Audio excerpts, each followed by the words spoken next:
Assalamualaikum warahmatullahi wabarakatuh. Jumpa lagi di channel Dunia Horor. Di cerita horor kali ini kita akan menceritakan tentang pesugihan tuyul Pak Sugi. Jangan lupa like, komen, dan subscribe agar channel ini terus berkembang. Semoga cerita horor ini menghibur teman-teman semua. Terima kasih. Pesugihan tuyul. Awal keputusasaan. Di sebuah kampung kecil yang terpencil, hidup Pak Sugi dan Bu Lasmi, pasangan suami istri yang selalu bergelut dengan kesulitan hidup. Mereka tinggal di rumah reyot yang hampir roboh, dengan atap bocor dan dinding yang berlumut. Setiap hujan turun, air akan merembes ke dalam, membasahi lantai tanah liat yang menjadi pijakan mereka. Di rumah itu, 7 anak kecil mereka berdesakan, tidur di tikar tipis yang usang dan berlubang. Pak Sugi, seorang guru serabutan, tak pernah tahu apakah besok masih ada pekerjaan untuknya. Pendapatannya tak pernah cukup, bahkan untuk membeli sekadar beras yang hanya cukup untuk sehari. Bu Lasmi juga tak berdaya. Tubuhnya kurus kering karena lebih sering memilih menahan lapar demi anak-anaknya. Tiap malam ia hanya bisa memandangi wajah anak-anaknya yang tidur kelaparan, dada sesak dengan perasaan bersalah yang menyiksa. Bayi bungsu mereka sering menangis kelaparan dan ia hanya bisa menggendong dan membubujuknya dengan air mata yang tak pernah kering. Perutnya sendiri sering berbunyi, tapi ia hanya memejamkan mata, berharap esok membawa keajaiban yang bisa mengubah nasib mereka. Hari demi hari, utang mereka semakin menumpuk. Di warung Pak Lejo, di rumah-rumah tetangga yang iba namun juga akhirnya enggan memberikan pinjaman lagi. Semua jalan seperti tertutup untuk mereka. Tak ada yang tersisa selain keputusasaan yang terus menghantui. Pada suatu malam, setelah mereka tak lagi bisa menahan tekanan ekonomi yang melilit, Pak Sugi menceritakan keputusasaan mereka pada Pak Yono, tetangga yang sering melihat penderitaan keluarga kecil itu. Pak Yono, seorang lelaki parubaya yang dikenal suka menyimpan cerita mistis, mengangguk-angguk dengan wajah serius. Setelah mendengarkan cerita Pak Sugi yang penuh keluhan, ia mendekatkan wajahnya dan berbisik pelan seolah takut ada yang mendengar. Kalau benar-benar sudah putus asa, kau bisa datang ke tempat Mbah Joyo, ucap Pak Yono, matanya menyipit penuh misteri. Mbah Joyo bisa bantu kau bertemu penolong dari alam lain. Pak Sugi terkejut mendengar penjelasan Pak Yono. Awalnya ia ingin menolak, tapi bayangan wajah anak-anaknya yang kelaparan terlintas di pikirannya. Ia tak tahu lagi harus mencari uang kemana, dan ketakutan serta kepedihan yang selama ini membelenggu hatinya, perlahan berubah menjadi keinginan untuk mencoba apa saja, tak peduli risikonya. Apa ada tumbal? Tanya Pak Sugi lirih, suara gemetar. Tidak ada tumbal yang besar, Sugi. Hanya beberapa syarat sederhana yang harus kau penuhi. Tuyul yang diikat Mbah Joyo hanya mengambil sedikit dari hasilmu, dan itu akan bertambah tanpa kau sadari, jawab Pak Yono dengan nada meyakinkan. Asal kau sanggup menanggung beban yang mungkin akan menghantui. Dengan hati berkecamuk antara harapan dan rasa takut, Pak Sugi kembali ke rumah. Di sana, Bu Lasmi sedang menidurkan anak-anak mereka yang kelelahan. Ketika Pak Sugi menceritakan tawaran dari Pak Yono, wajah Bu Lasmi memucat. Ia memeluk anak-anaknya erat, mencoba menepis gambaran buruk yang muncul di pikirannya. Namun setelah berdiskusi lama, mereka berdua menyadari bahwa ini mungkin satu-satunya jalan keluar. Di malam yang dingin dan sunyi, mereka berdua bersiap untuk menemui Mbah Joyo, dukun tua yang tinggal di ujung desa.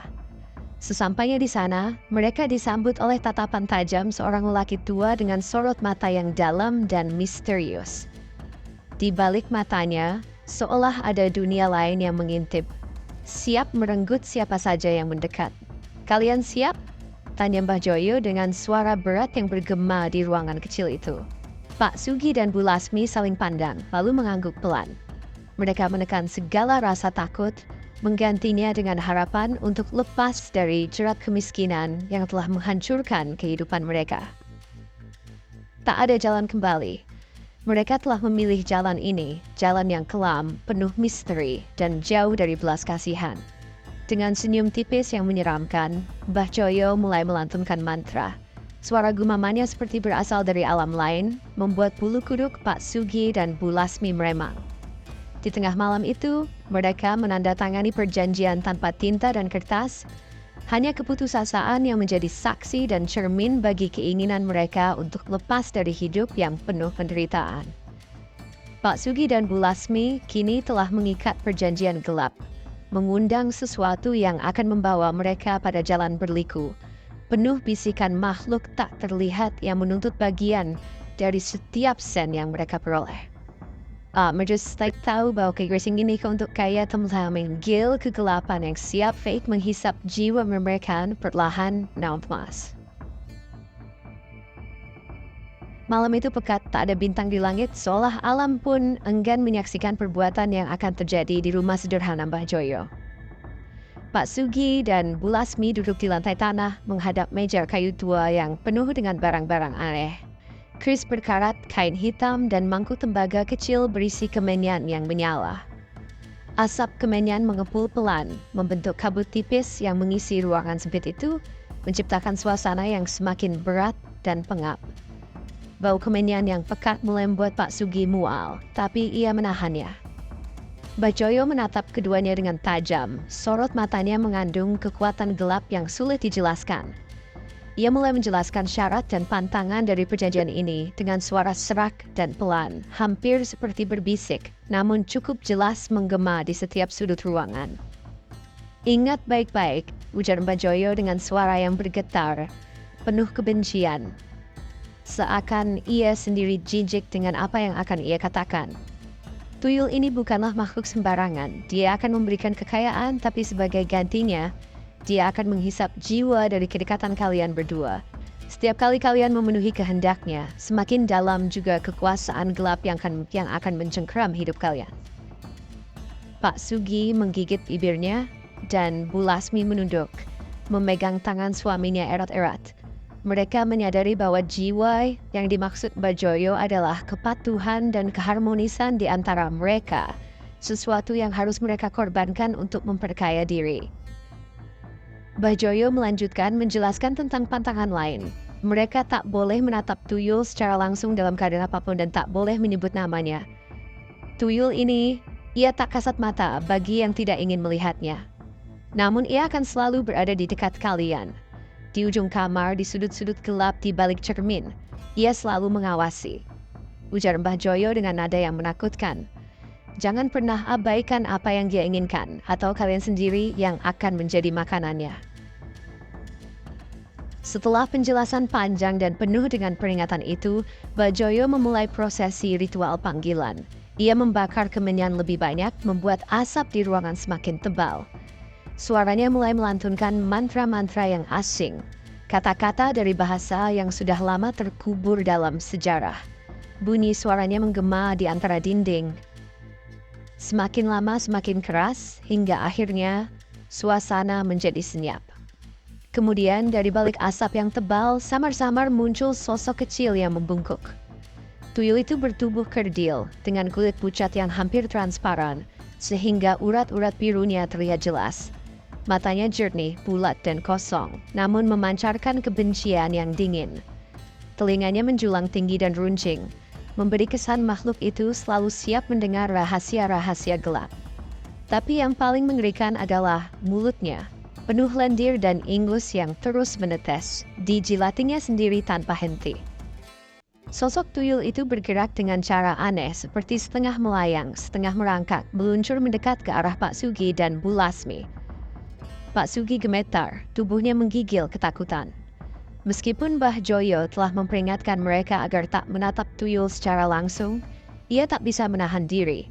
Pandangannya bertemu dengan mata jernih tuyul itu, dan seketika ada rasa dingin yang menjalar ke seluruh tubuhnya, seperti es yang menggigit hingga ke tulang. Sesuatu di dalam dirinya merasakan kekosongan yang tiba-tiba, seolah-olah ada bagian dari jiwanya yang dihisap tanpa ia sadari. Pak Sugi buru-buru menduk, mengalihkan pandangannya, tapi terlanjur. Tuyul itu sudah mengunci tatapannya sejenak. Tuyul ini sudah siap bekerja untuk kalian, ucap Mbah Joyo dengan senyum dingin. Ia akan membawa uang dengan cepat, dari mana saja. Tapi jangan lupa apa yang kalian bayar. Setiap koin yang datang membawa sedikit dari diri kalian, sedikit kebahagiaan, sedikit ketenangan, sedikit nyawa. Di sudut ruangan, tuyul itu menghilang dalam asap kemenyan. Tapi meski sosoknya tak lagi tampak, mereka merasakan keberadaannya. Dingin, menyeramkan, menunggu di kegelapan. Pak Sugi dan Bu Lasmi menyadari bahwa mereka telah mengikat diri dengan sesuatu yang bukan lagi hanya sekadar harta. Setiap langkah yang mereka ambil dari hari itu menjadi langkah menuju gelapnya dunia yang mereka sendiri tak mengerti. Mereka pulang dengan rasa lega, bercampur takut, tak sabar menanti kekayaan, namun diam-diam ngeri membayangkan apa yang harus mereka bayar. Hari-hari setelahnya hidup mereka mulai berubah. Pagi itu, ketika mereka membuka pintu, ada sejumlah uang terselip di bawah keset, uang dalam pecahan besar yang membuat mata mereka terbelalak. Pak Sugi gemetar memungutnya, melihat ke sekeliling seolah takut ada yang melihat. Hari berikutnya, jumlah uang itu bertambah, dan hari berikutnya lagi bertambah lebih banyak. Dengan keberadaan tuyul, kekayaan seolah mengalir begitu saja. Namun ada sesuatu yang selalu menghantui, sosok tak terlihat yang selalu mengintai di balik bayangan. Di malam hari, ketika suasana menjadi hening, mereka bisa mendengar suara napas pendek dan serak disertai suara ingus yang dijilat. Tanda bahwa tuyul itu selalu ada, mengawasi dan memastikan bahwa mereka mengikuti semua pantangan. Pak Sugi dan Bu Lasmi kini terjebak dalam pusaran pesugihan yang semakin dalam. Tiap malam hubungan mereka semakin hambar, seolah ada yang menghisap kebahagiaan dan cinta dari hidup mereka.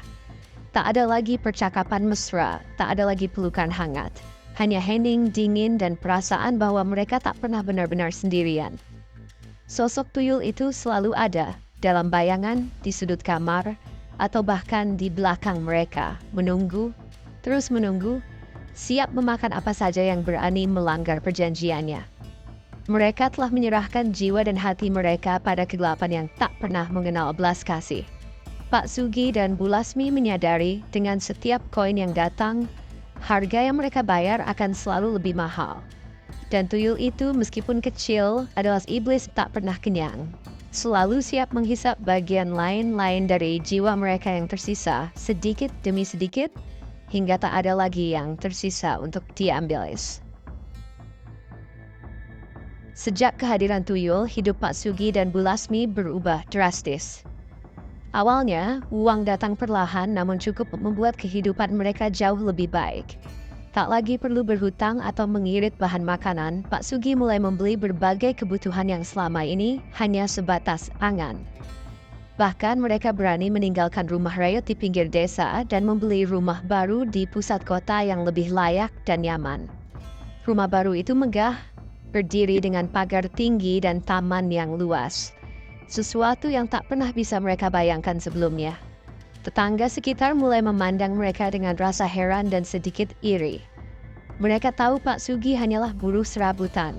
Tapi sekarang keluarga ini hidup dalam kemewahan, memakai pakaian mahal, dan memiliki perabotan yang tak pernah mereka impikan. Namun, di balik senyum yang terpancar dari wajah Pak Sugi setiap kali melihat rumahnya, ada satu hal yang sulit diabaikan, perasaan dingin yang terus menghantui. Meskipun rumah itu besar, suasana di dalamnya terasa selalu hening, seperti ada sesuatu yang menghisap kebahagiaan dari udara. Ketika malam datang, keheningan menjadi semakin dalam, hampir tak tertahankan. Di sudut-sudut gelap rumah, Pak Sugi dan Bu Lasmi sesekali merasakan sesuatu mengawasi mereka, seolah tuyul itu tak pernah benar-benar pergi. Meski demikian, uang terus mengalir. Setiap kali Pak Sugi membuka lemari atau laci-laci di rumah, ada tumpukan uang baru yang seolah muncul dari ketiadaan. Awalnya ia heran dan mencoba mencari asal uang itu, namun cepat atau lambat ia sadar bahwa tuyul itu bekerja dengan cara yang tak terjangkau akal manusia.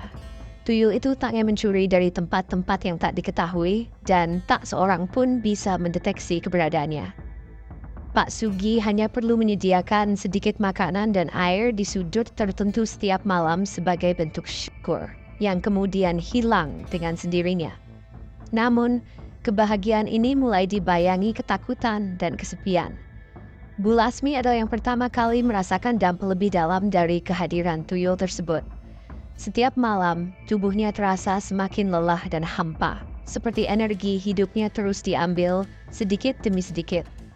Wajahnya mulai pucat, matanya terlihat cekung, dengan kulit yang semakin kusam. Bahkan ia mulai kehilangan nafsu makan, dan tidur menjadi sebuah kemewahan yang sulit ia nikmati. Setiap kali ia mencoba tidur, ia merasakan sesuatu yang dingin menyentuh kulitnya, membuat terbangun dengan ketakutan. Suatu malam, saat ia merasa berada di titik paling lemah, ia merasakan kehadiran tuyul itu semakin dekat. Meski tak terlihat, ia mendengar suara napas serak, pendek-pendek, yang semakin lama semakin dekat. Napas itu terasa seperti berhembus tepat di telinga Bu Lasmi, dan suara lendir yang dijilat-jilat itu membuat bulu kuduknya berdiri. Tuyul itu tampaknya menuntut sesuatu, semakin banyak dan intens setiap malam. Setiap kali Bu Lasmi terjaga, tubuhnya terasa semakin lemas dan tak berdaya. Ia tahu bahwa tuyul itu sedang makan, menghisap jiwanya dengan perlahan, mengambil kekuatan hidup yang ia miliki untuk menguatkan diri dan menjaga pesugihan tetap berjalan. Pak Sugi pun mulai melihat perubahan yang mengkhawatirkan pada istrinya. Bu Lasmi semakin lemah, sering berdiam diri dengan pandangan kosong, kulitnya kering, dan tubuhnya tampak semakin kurus, seperti terus-menerus kekurangan gizi, meski makanan melimpah.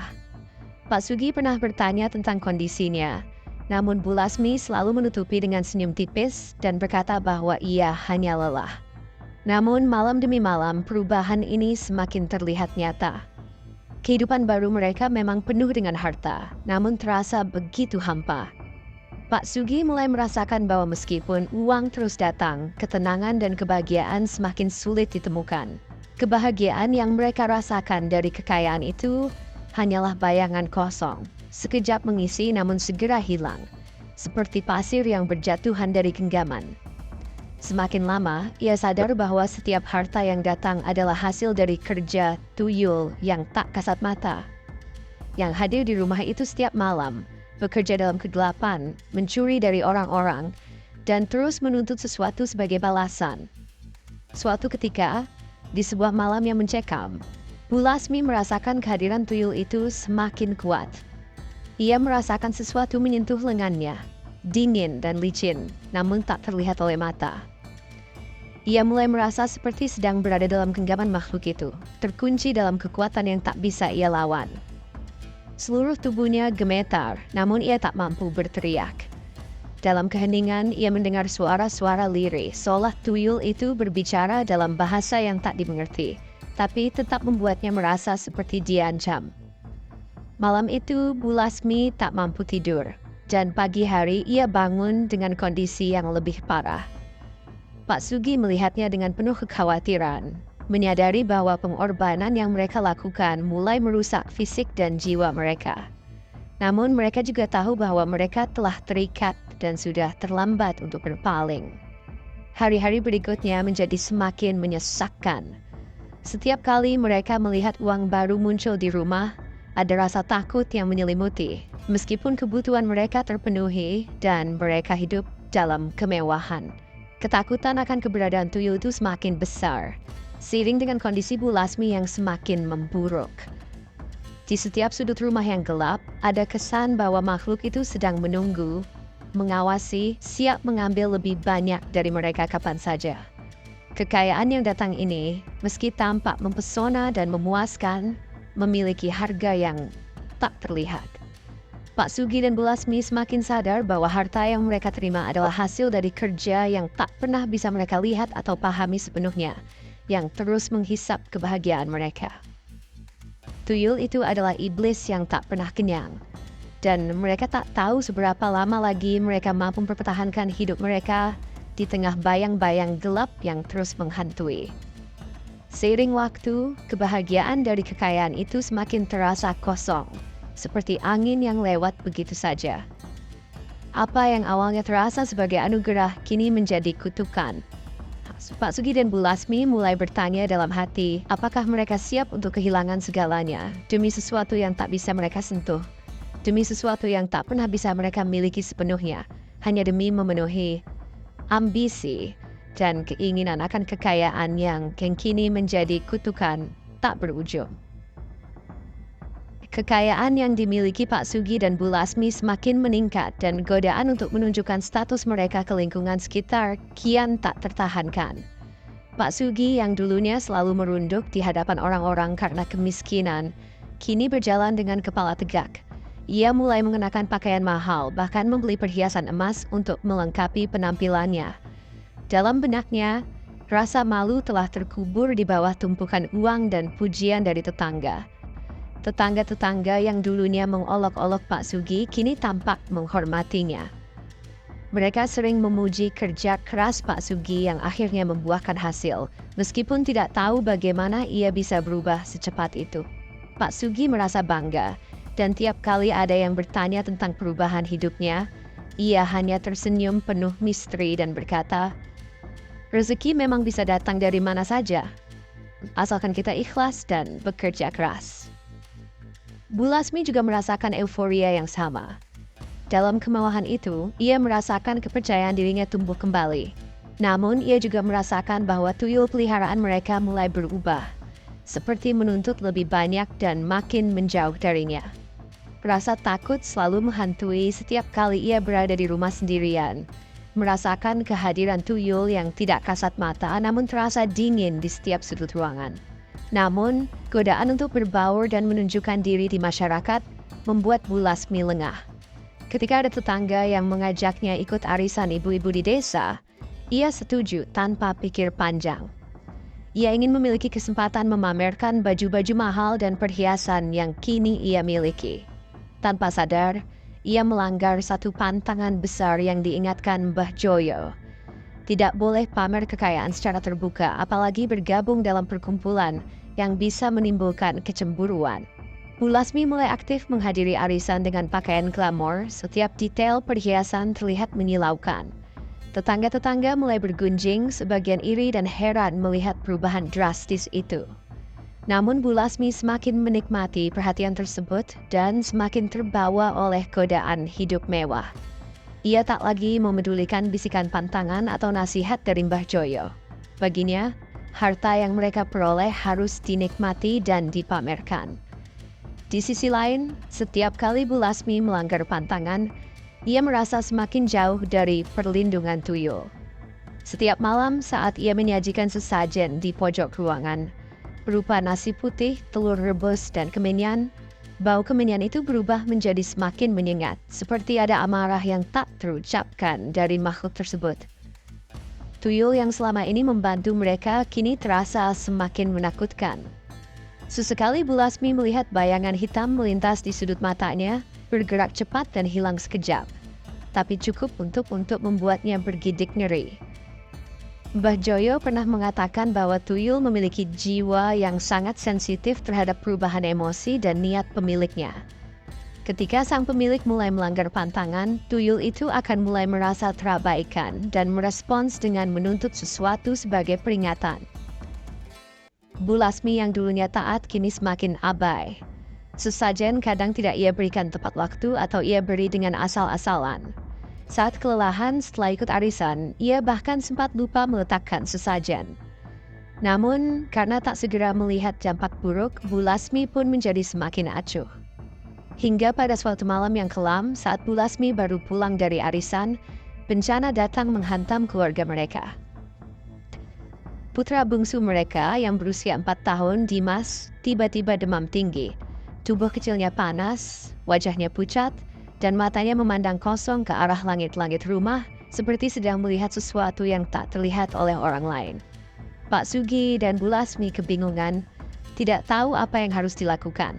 Mereka mencoba memanggil dukun kampung untuk mengobati, namun kondisi Dimas semakin parah. Setiap kali tubuhnya gemetar, ia menyebut sesuatu yang tak jelas, seperti mengigau dalam ketakutan. Ada yang mendekat, ada yang lihat aku. Di malam itu juga, Dimas meninggal dunia. Kejadian itu menghancurkan hati Pak Sugi dan Bu Lasmi. Mereka tidak mengerti mengapa tiba-tiba anak mereka yang sehat mendadak meninggal. Namun saat tubuh kecil Dimas dimandikan dan dikafani, Bu Lasmi melihat sesuatu yang membuat darahnya seolah berhenti mengalir. Di wajah Dimas yang pucat tampak sekilas bayangan wajah tuyul mereka. Mata hitam jernih yang berkilat aneh, telinga menjulang, dan bibir kecil yang tampak menjilat-jilat ingus. Pak Sugi mencoba menenangkan istrinya, mengatakan bahwa itu hanya ilusi karena kesedihan mereka. Namun, Bu Lasmi merasa yakin bahwa ini adalah peringatan keras atas kelalaiannya dalam mematuhi pantangan. Ia mulai teringat kembali pada setiap pelanggaran yang ia lakukan, mulai dari ikut arisan hingga terlalu sering pamer kekayaan.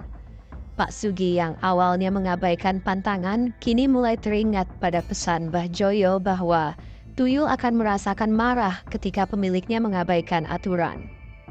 Seluruh malam dilalui Pak Sugi dan Bu Lasmi dalam ketakutan yang mengunci. Rumah yang tadinya terasa megah dan indah, kini seolah-olah penuh dengan kegelapan dan keheningan yang mencekam. Sesajen yang biasanya disediakan pun tampak tak tersentuh. Tuyul itu tidak lagi terlihat seperti dulu, saat masih patuh dan tunduk. Kini, mereka hanya merasakan hawa dingin di setiap sudut rumah, seolah ada yang mengintai, menunggu untuk mengambil lebih dari yang sudah diambil. Bu Lasmi mulai berusaha kembali kepada pantangan dan aturan-aturan yang pernah disampaikan Mbah Joyo, namun sesajen yang ia letakkan terasa percuma. Tuyul itu tampaknya sudah melampaui sekadar amarah. Ia seperti mengamuk dalam kegelapan, menuntut balasan lebih besar atas kekayaan yang telah diberikan. Pak Sugi dan Bu Lasmi kini benar-benar terjerat dalam bayang-bayang ketakutan. Tiap malam, mereka mendengar suara kecil yang melengking seperti tawa anak-anak yang samar, namun memekakkan telinga. Di pojokan rumah, Bu Lasmi melihat bekas-bekas jejak kaki kecil yang tercetak di debu, jejak yang melingkari sesajen dengan lingkaran yang rapi, menandakan kemarahan yang tak kasat mata. Dalam keputusasaan, Bu Lasmi mendatangi Mbah Joyo untuk meminta solusi. Tapi Mbah Joyo hanya berkata, saat pantangan dilanggar, tidak ada yang bisa mengembalikan kepergian. Semua telah terbayar dengan harga yang sangat mahal. Pak Sugi dan Bu Lasmi tak punya jalan kembali. Terjebak dalam kutukan pesugihan yang kini menuntut lebih dari sekadar harta. Mereka sadar, tuyul itu tidak hanya menginginkan uang. Ia menginginkan lebih dari itu. Jiwa yang siap ia renggut kapan saja. Kematian Dimas meninggalkan luka mendalam di hati Bu Lasmi. Hari demi hari, bayangan wajah putranya menghantui pikirannya, terutama saat ia teringat senyum misterius tuyul yang tergambar di wajah kecil Dimas saat terakhir kali ia melihatnya. Bu Lasmi mulai tenggelam dalam rasa bersalah yang menghancurkan. Ia merasa terperangkap dalam pilihan yang tak bisa ia kendalikannya, dan setiap malam ia dihantui oleh kenangan anaknya yang seolah memanggil dari balik kegelapan. Tubuhnya semakin kurus, wajahnya pucat, dan matanya selalu tampak lelah dan cemas. Namun di sisi lain, Pak Sugi tampaknya menerima kematian Dimas sebagai sebuah konsekuensi dari perjanjian mereka.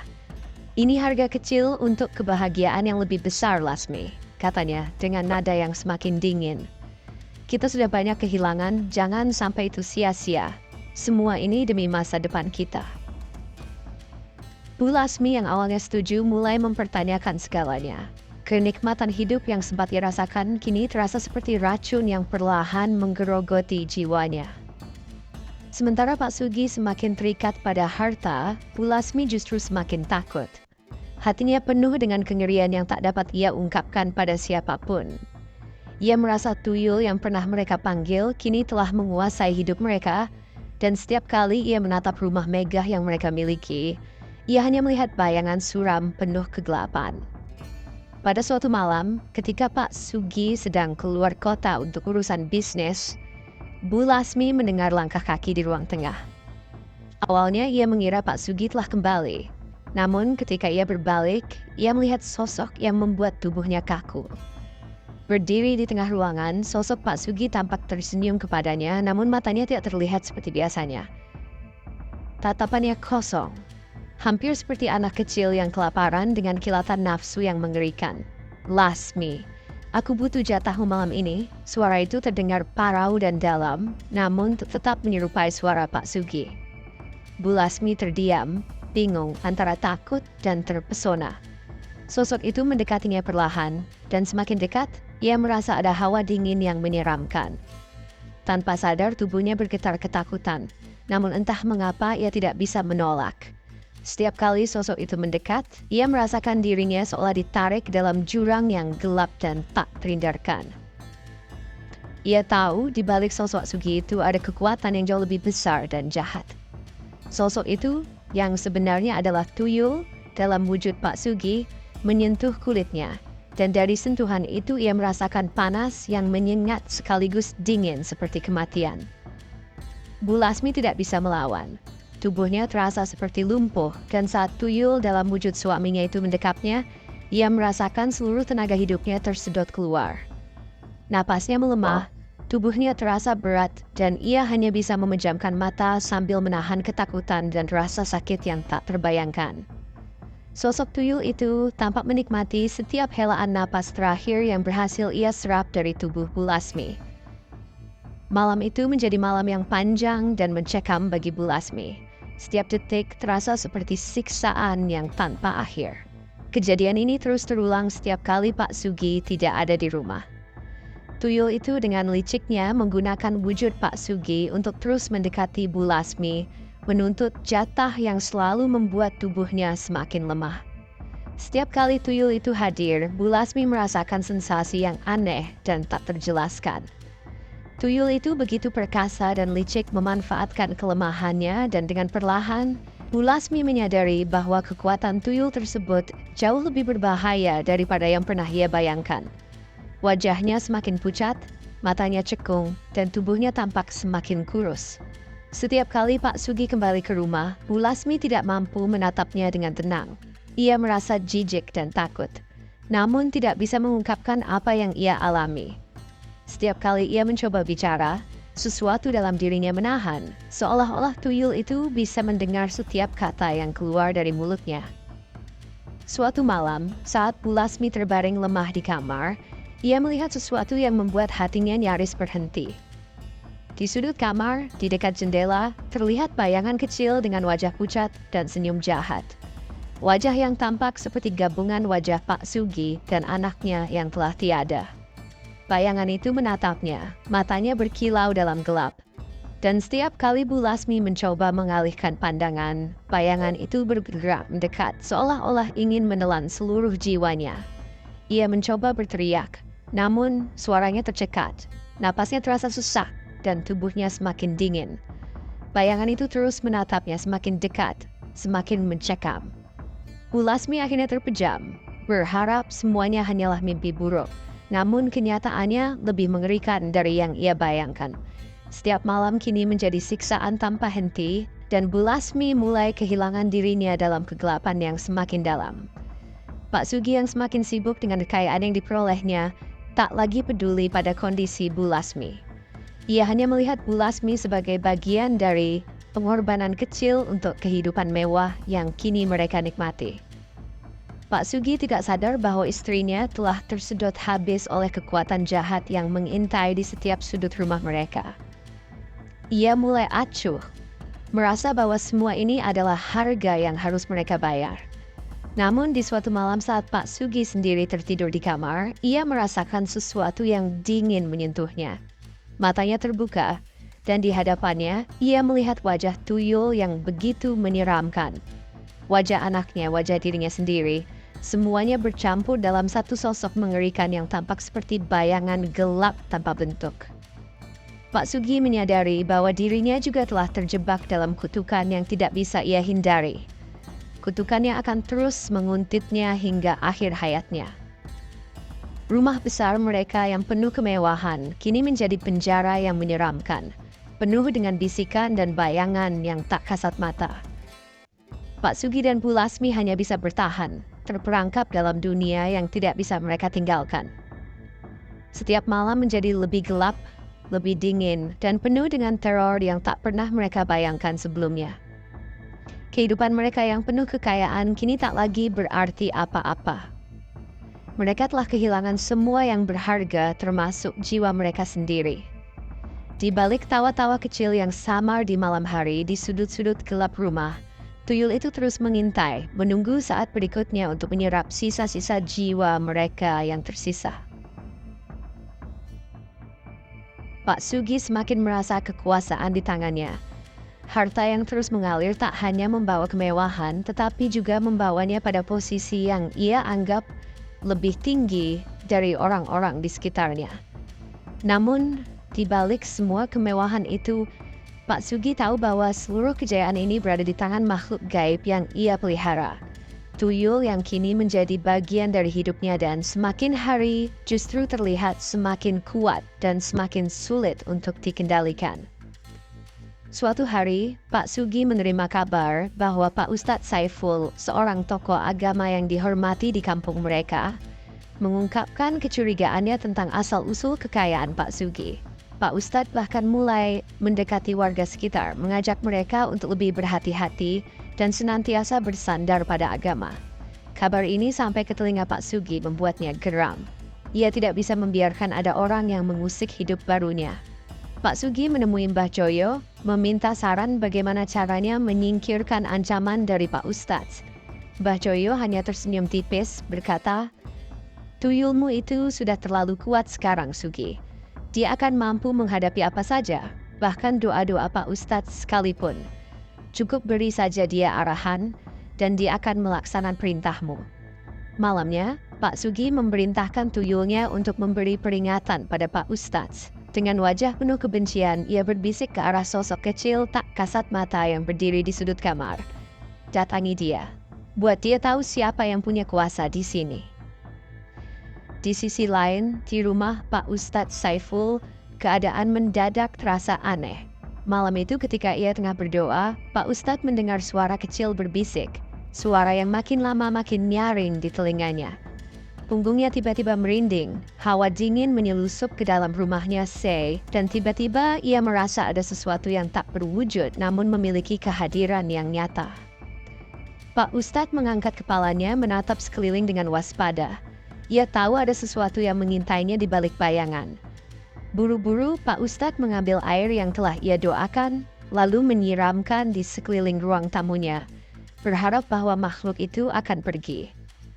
Namun, tidak seperti yang ia duga, suasana malah semakin mencekam. Cahaya di ruangan itu tiba-tiba meredup dan hawa di sekitarnya semakin berat. Pak Ustadz mulai membaca ayat-ayat suci dengan penuh keyakinan, berharap bisa mengusir makhluk yang mengancamnya. Namun, tiba-tiba tubuhnya terasa berat, seolah-olah ada sesuatu yang menekannya dari segala arah. Pak Ustadz terkejut saat melihat sepasang mata kecil yang berkilauan dalam kegelapan, menatapnya dengan tajam dan penuh kebencian. Itu tuyul peliharaan Pak Sugi, dengan wujud yang lebih menyeramkan dari biasanya. Matanya yang biasanya jernih, kini berwarna merah darah. Tubuhnya terlihat lebih besar, dan tawa kecilnya menggema di telinga Pak Ustadz, menghantam setiap sudut rumah dengan aura kengerian. Pak Ustadz terus berusaha membaca ayat suci, namun kali ini tuyul itu tampak tak terpengaruh.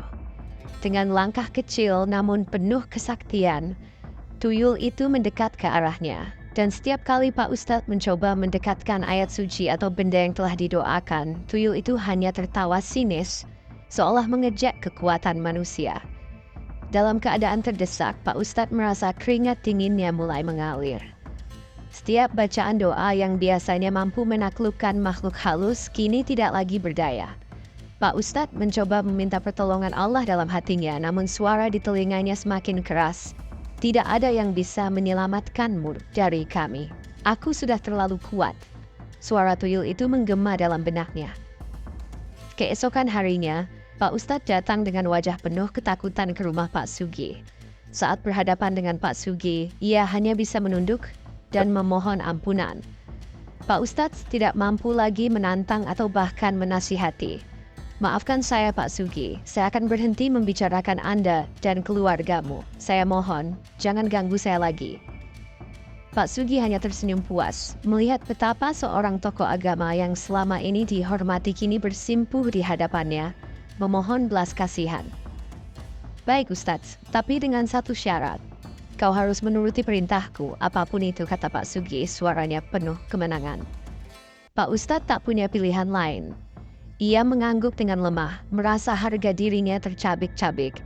Namun, ia tahu bahwa hidupnya dan hidup keluarganya terancam jika ia melawan. Sejak saat itu, Pak Ustadz harus mengikuti segala perintah Pak Sugi. Entah itu untuk membantu menguatkan kedudukan Pak Sugi di desa, atau untuk membungkam siapapun yang mencoba melawan. Semua ini ia lakukan dengan terpaksa, karena dalam hatinya ia tahu bahwa tuyul yang dimiliki Pak Sugi bukanlah makhluk biasa. Kekuasaan tuyul itu semakin terasa di setiap sudut kampung. Dengan kekuatannya yang semakin tidak bisa dikalahkan, tuyul itu seakan menjadi penguasa yang tak terlihat. Dan semua orang yang tahu tentang pesugihan Pak Sugi hanya bisa tunduk dan menghindar. Bahkan tokoh agama pun kini tak berani melawan. Pak Sugi telah berhasil menjadikan dirinya bukan hanya orang kaya, tapi juga sosok yang ditakuti. Sosok yang diam-diam telah merasuki setiap sudut kehidupan warga kampung dengan ketakutan yang tak bisa dihilangkan. Namun semakin besar kekuasaannya, semakin gelap dan mencekam pula bayangan yang menyelimuti hidupnya. Pak Sugi mulai merasakan bahwa ada sesuatu yang kelam yang mengintai di balik segala kemewahan ini. Sementara itu, tuyulnya semakin menuntut jatah yang besar, bukan lagi sekadar sari hidup, tapi semakin mendekati jiwa Pak Sugi sendiri. Setelah kematian anak kedua, kehidupan di rumah Pak Sugi berubah menjadi semakin kelam. Suasana mencekam menyelimuti setiap sudut rumah besar yang dulu dibangun dengan penuh kebanggaan. Bu Lasmi jatuh sakit parah. Tubuhnya semakin kurus, dan kulitnya memucat menyerupai mayat hidup.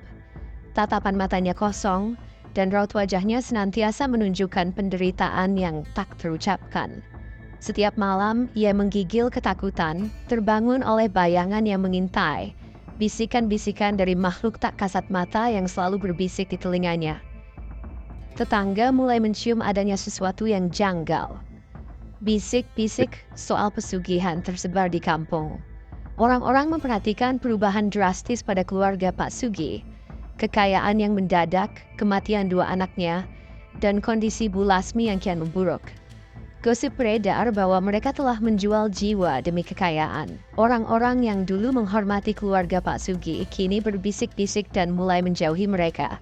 Bahkan enggan melihat ke arah rumah besar yang kini selalu tampak gelap dan menyeramkan. Pak Sugi yang tadinya merasa berkuasa, kini justru tenggelam dalam rasa bersalah dan ketakutan.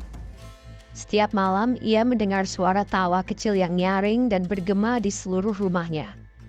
Ia mulai melihat bayangan tuyulnya di setiap penjuru, berdiri di pojok ruangan, berjongkok di dekat lemari, atau terkadang melayang di dekat ranjangnya, menatapnya dengan tatapan jernih yang kini berubah menjadi penuh dendam.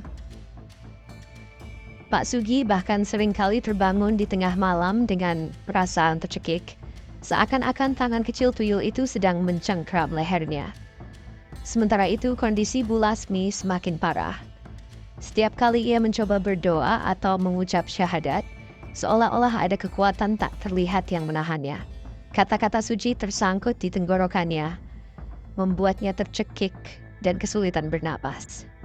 Ia menggeliat di tempat tidurnya, seolah sedang bergulat dengan bayangan-bayangan yang hanya bisa ia lihat. Dalam keadaan separuh sadar, Bu Lasmi sering melihat sosok tuyul yang kini selalu tak besar dan menyeramkan, berdiri di tepi ranjang, menatapnya dengan tatapan mengintimidasi. Malam itu, di saat-saat terakhir hidupnya, Bu Lasmi dikuasai oleh ketakutan yang tak terlukiskan. Ia mencoba merapal doa, memohon ampun kepada Tuhan. Namun setiap kali ia mencoba mengucapkan kalimat suci, tubuhnya bergetar hebat dan suara serak tuyul terdengar di telinganya. "Kau milikku, tak akan ada yang bisa menyelamatkanmu." Pak Sugi hanya bisa menatap istrinya yang berjuang dalam kesakitan. Namun ia tahu bahwa semua ini adalah akibat dari keputusan yang telah ia ambil. Dalam kepanikan dan ketakutannya, ia mencoba berlari ke sudut ruangan untuk bersembunyi. Tapi kemanapun ia memandang, bayangan tuyul itu selalu tampak ada, mengawasinya dengan tatapan tajam dan penuh dendam. Akhirnya, Bu Lasmi menghembuskan napas terakhirnya, namun wajahnya tampak penuh kengerian. Matanya terbuka lebar dengan tatapan kosong, mulutnya menganga seperti mencoba berteriak, namun tak ada suara yang keluar. Bu Lasmi meninggal dalam keadaan su'ul khotimah tanpa sempat mengucap syahadat. Wajahnya yang penuh penderitaan seakan menyiratkan bahwa ia tak pernah menemukan kedamaian di saat terakhirnya. Kepergian Bu Lasmi menjadi puncak dari malapetaka keluarga ini. Pak Sugi kini hanya tinggal seorang diri, dikelilingi bayangan-bayangan mengerikan yang seakan menertawakannya. Ia tidak lagi bisa tidur tenang. Suara tawa tuyul terus menghantui setiap malamnya. Setiap sudut rumah yang pernah ia banggakan kini berubah menjadi tempat yang penuh teror. Pak Sugi bahkan sering kali merasa ada tangan kecil yang merayap di punggungnya, membelai dengan sentuhan yang dingin dan menusuk. Semakin lama, Pak Sugi kehilangan kendali atas kewarasannya. Setiap malam, ia melihat tuyul itu semakin nyata, tidak lagi berupa bayangan, tetapi sosok kecil yang sering muncul dengan wujud anaknya yang telah meninggal, menatapnya dengan pandangan penuh kebencian. Setiap sudut rumah menjadi saksi bisu atas kekuasaan tuyul yang menguasai hidupnya. Pak Sugi tahu bahwa tak ada jalan keluar, bahwa dirinya seperti istrinya akan menjadi korban dari perjanjiannya sendiri. Begitulah Pak Sugi menjalani hari-harinya yang penuh penyesalan dan kengerian, terus dibayangi oleh tuyul yang dulu ia panggil untuk kekayaan, tapi kini menjadi penghancur hidupnya.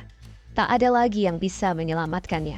Kekuatan gaib yang ia undang masuk ke dalam hidupnya telah mencabut setiap kedamaian, menjadikan dirinya tawanan dalam kemewahan, yang berakhir menjadi kutukan yang abadi. Di malam-malam yang sunyi, warga desa kadang mendengar suara tawa kecil yang menyeramkan dari arah rumah Pak Sugi. Seolah-olah ada makhluk gaib yang merayakan penderitaan manusia yang terjerat oleh perjanjian gelap yang tak bisa diakhiri. Pak Sugi akhirnya terjerembab dalam penyesalan terdalam. Setelah kematian istri dan anak-anaknya, ia menyadari sepenuhnya bahwa seluruh kekayaannya hanya mendatangkan kutukan bagi keluarganya. Mimpi-mimpi buruk, kesendirian, dan ketakutan tak lagi bisa ia lawan. Hidupnya kini hampa dan penuh kengerian. Dalam keputusasaan, ia mendatangi Ustadz Saiful untuk memohon bantuan terakhir, berharap agar ikatannya dengan tuyul bisa diakhiri. Ustadz Saiful menerima Pak Sugi dengan penuh wibawa dan ketenangan yang misterius. Sambil tersenyum tipis, ia mendengarkan keluhan Pak Sugi. Ustadz Saiful lalu mengingatkan bahwa akibat dari pelanggaran pantangan yang berulang, tuyul kini menuntut tumbal terakhir. Namun kali ini bukan anak Pak Sugi yang dituntut, melainkan istri dari Ustadz Saiful sendiri. Jika Pak Sugi tidak mau, maka dirinya akan menjadi mangsa dari gerombolan tuyul yang semakin banyak dan rakus. Pak Sugi, yang sudah dalam keadaan depresi, tak sanggup membantah dan tidak punya pilihan. Sambil menangis dan meratapi perbuatannya, ia sadar bahwa semua ini tidak bisa dihentikan begitu saja. Namun, ia merasakan ada yang aneh pada Ustadz Saiful. Ustadz Saiful terlihat tenang, bahkan senyum licik saat berbicara soal pengorbanan istrinya. Pak Sugi merasa ada sesuatu yang gelap dan misterius pada diri sang Ustadz. Dalam diamnya, Ustadz Saiful ternyata telah lama mengetahui rahasia pesugihan tuyul ini. Bahkan lebih dari itu, ia sendiri adalah pelaku pesugihan yang lebih cerdik. Dengan menggunakan kedok sebagai ustadz, ia telah merencanakan untuk mengalihkan kutukan kepada orang lain demi kelanggengan kekayaannya.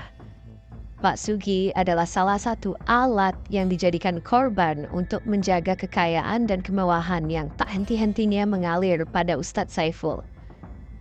2 hari setelah pertemuan mereka, Pak Sugi mendengar kabar bahwa istri Ustadz Saiful meninggal mendadak.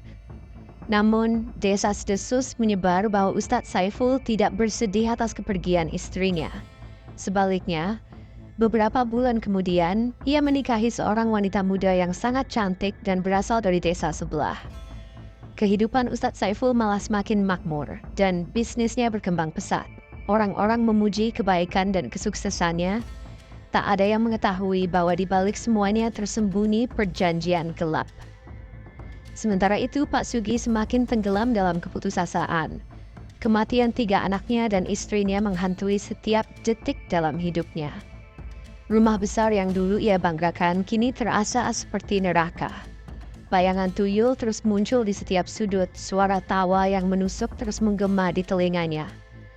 Pak Sugi akhirnya kehilangan kewarasan dan dengan cepat menjadi sosok yang dikenal sebagai orang gila di desa. Tidak ada yang mau mendekatinya. Semua orang takut dengan cerita seram yang kini melingkupi hidupnya. Dalam keadaan yang benar-benar gila, Pak Sugi sering terdengar menggumam, bercerita soal tuyul dan pengkhianatan, dan menyebut-nyebut nama Ustadz Saiful. Namun tak ada yang menghiraukan ocehannya.